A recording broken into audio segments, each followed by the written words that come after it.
today I wanted to start a new series where I read some of my favorite creepypastas, and the one that I'm going to read today is the one that got me hooked on creepypasta, and it is just terrifying to me for some reason.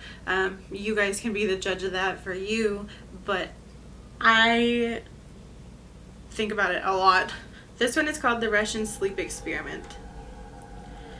Russian researchers in the late 1940s kept 5 people awake for 15 days using an experimental gas-based stimulant. They were kept in a sealed environment to carefully monitor their oxygen intake so the gas didn't kill them, since it was toxic in high concentrations.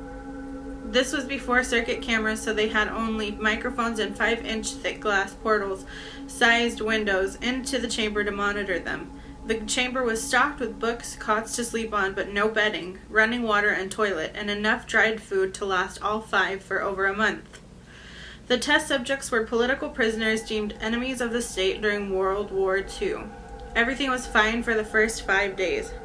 The subjects hardly complained, having been promised falsely that they would be freed if they submitted to the test, and did not sleep for 30 days. Their conversations and activities were monitored, and it was noted that they continued to talk about increasingly traumatic incidents in their past, and the general tone of their conversations took on a darker aspect after the 4-day mark. After 5 days, they started to complain about the circumstances and events that led them to where they were and started to demonstrate severe paranoia. They stopped talking to each other and began alternately whispering to the microphones and one-way mirrored portholes. Oddly, they all seemed to think they could win the trust by turning over their comrades, the other subjects in captivity with them. At first, the researchers suspected this was an effect of the gas itself. After 9 days, the first of them started screaming. He ran the length of the chamber, repeatedly yelling at the top of his lungs for 3 hours straight. He continued attempting to scream, but was only able to produce occasional squeaks. The researchers postulated that he had physically torn his vocal cords. They continued whispering to the microphones until the second of the captives started to scream. The 2 non-screaming captives took the books apart, smeared page after page with their own feces, and pasted them calmly over the glass portals. The screaming promptly stopped. So did the whispering to the microphones. After 3 more days passed, the researchers checked the microphones hourly to make sure they were working, since they thought it impossible that no sound could be coming with 5 people inside. The oxygen consumption in the chamber indicated that all 5 must still be alive. In fact, it was the amount of oxygen 5 people would consume at a very heavy level of strenuous exercise.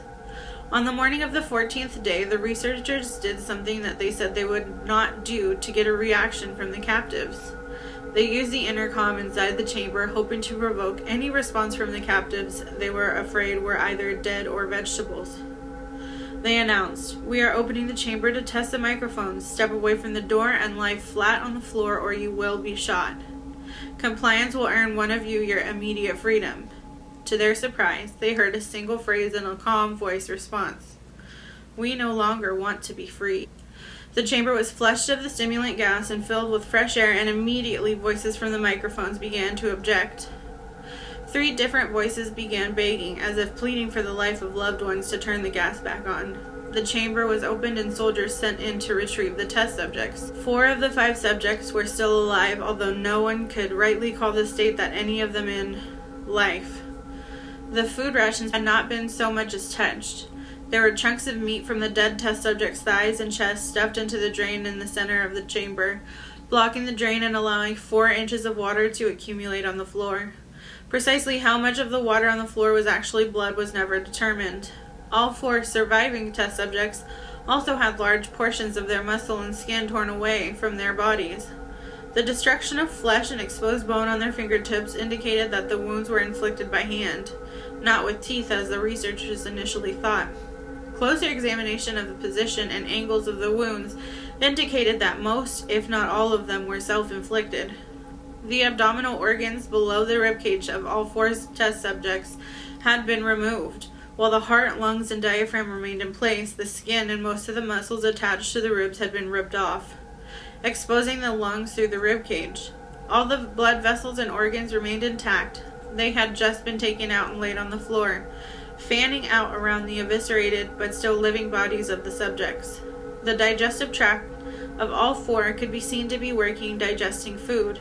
It quickly became apparent that what they were digesting was their own flesh that they had ripped off and eaten over the course of days. Most of the soldiers were Russian special operatives at the facility, but still many refused to return to the chamber to remove the test subjects. They continued to scream to be left in the chamber and alternately begged and demanded that the gas be turned back on lest they fall asleep. To everyone's surprise, the test subjects put up a fierce fight in the process of being removed from the chamber. One of the Russian soldiers died from having his throat ripped out.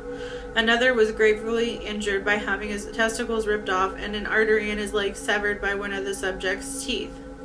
Another 5 of the soldiers lost their lives if you count ones that committed suicide in the weeks following the incident. In the struggle, one of the 4 living subjects had his spleen ruptured and he bled out almost immediately. The medical researchers attempted to sedate him, but this proved impossible.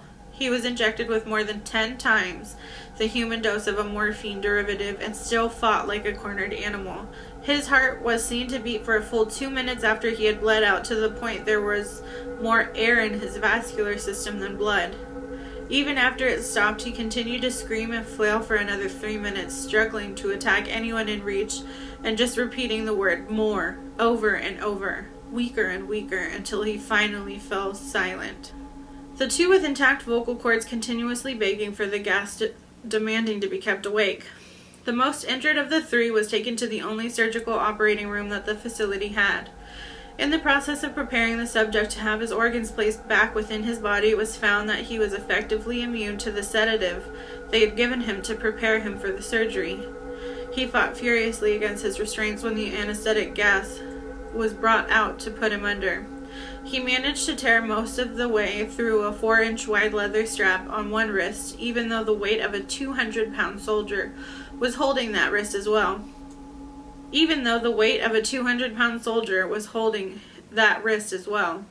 It took only a little more anesthetic than normal to put him under, and the instant his eyelids fluttered and closed, his heart stopped. In the autopsy of the test subject that died on the operating table, it was found that his blood had tripled the normal levels of oxygen. His muscles that were still attached to his skeleton were badly torn, and he had broken 9 bones in his struggle to not be subdued. Most of them were from the force his own muscles had exerted on them. The second survivor had been the first of the group of 5 to start screaming.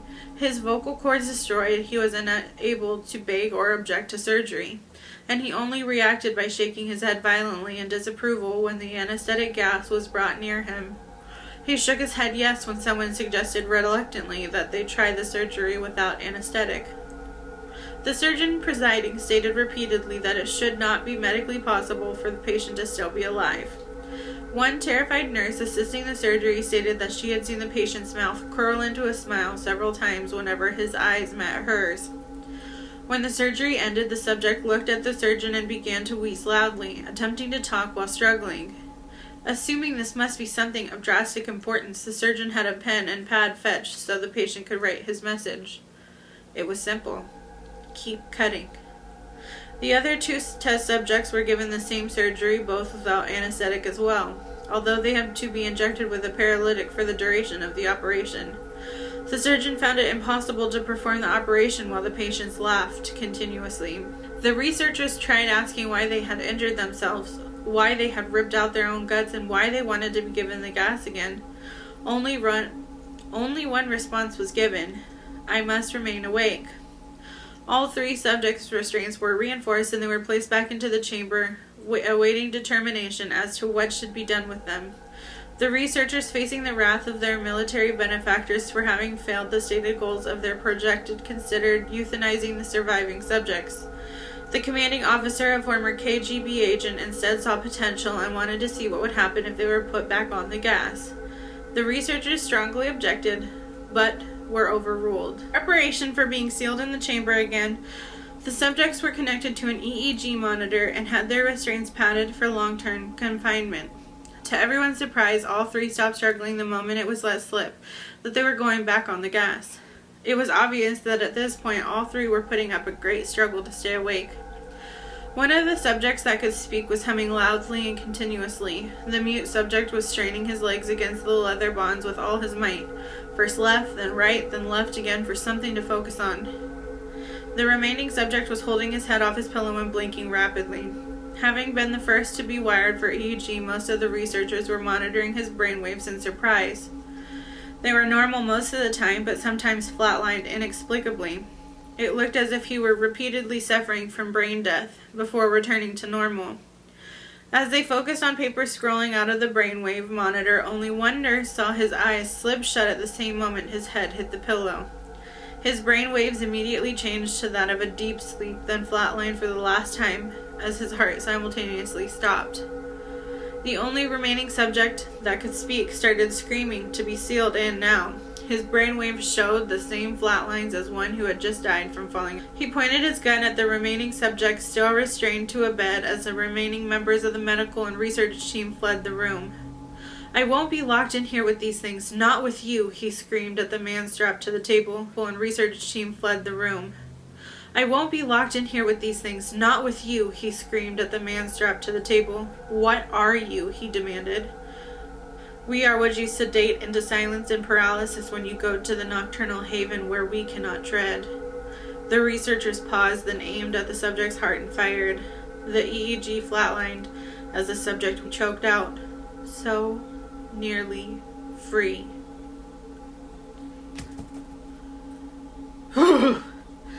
That story gives me the chills. Anyways, I hope you guys enjoyed. I really want to start reading more Reddit stories, and I would love if some of you guys shared some paranormal stories with me. I would read those as well. And then I'm also planning on doing some more paranormal stories of my own. Anyways, so that was it. I hope you guys enjoyed, and if you have any other suggestions on what you would like me to read, or if you guys have something that you would like me to read, go ahead and comment below, and I will see you guys next time. Thank you so much. Bye!